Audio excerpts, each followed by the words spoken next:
Surat crime બ્રાન્ચને વધુ એક સફળતા મળી છે. પોલીસે મકાઈ પુલ શૌચાલયની પાછળના વિસ્તારમાંથી મનરકુમાર પરસોત્તમભાઈ સોલંકી નામના એક આરોપીને ઝડપી પાડ્યો છે. આરોપી પાસેથી પોલીસે એક દેશી બનાવટની પિસ્તલ અને 2 જીવતા કારતૂસ જપ્ત કર્યા છે. પોલીસની પ્રાથમિક તપાસમાં સામે આવ્યું છે કે આરોપી મનરકુમાર આ દેશી બનાવટની પિસ્તલ મધ્યપ્રદેશના ખંડવા ખાતેથી રાજેશ નામના વ્યક્તિ પાસેથી લાવ્યો હતો. આરોપીએ પોલીસને જણાવ્યું હતું કે તેના મિત્રો સાથે મારામારીના એક ગુનામાં સલાબતપુરા પોલીસ સ્ટેશનમાં પકડાયો હતો.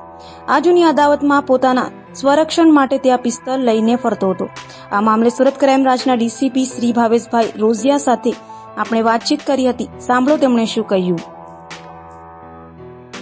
ક્રાઇમ બ્રાન્ચના police inspector S M Parmar અને ટીમને એક બાતમી મળી હતી કે મકાઈ પુલના ડબકાઓવાળા પાછળ ગુજરાત મેરીટાઈમ ટાઈમની બિલ્ડિંગના કમ્પાઉન્ડ પાસેથી એક કિસમ વેપન સાથે નીકળવાનો હતી. આ બાતમી આધારે ક્રાઇમ બ્રાન્ચની ટીમે એક મનહર પરસોત્તમભાઈ સોલંકીને પકડી પાડ્યો હતો અને એના કબજામાંથી એક કન્ટ્રીમેડ પિસ્તલ અને 2 રાઉન્ડ મળી આવ્યા હતા.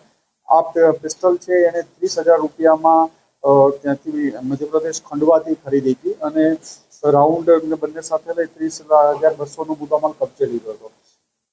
મનહરને આની પહેલા પણ ત્યાં સલાબતપુરા પોલીસ સ્ટેશનમાં એના વિરુદ્ધ મારામારીનો ગુનો દાખલ થયેલો છે 326નો.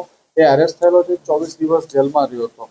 આ બનાવના અનુસંધાને પોતાની પાસે વેપન રાખતો હતો કે સામેવાળા ફરીથી એના ઉપર એસોલ્ટ કરશે એ આધારે પોતાની પાસે વેપન રાખીને ફરતો હતો એટલે ક્રાઇમ બ્રાન્ચની ટીમે એને વેપન સાથે પકડી પાડ્યો છે.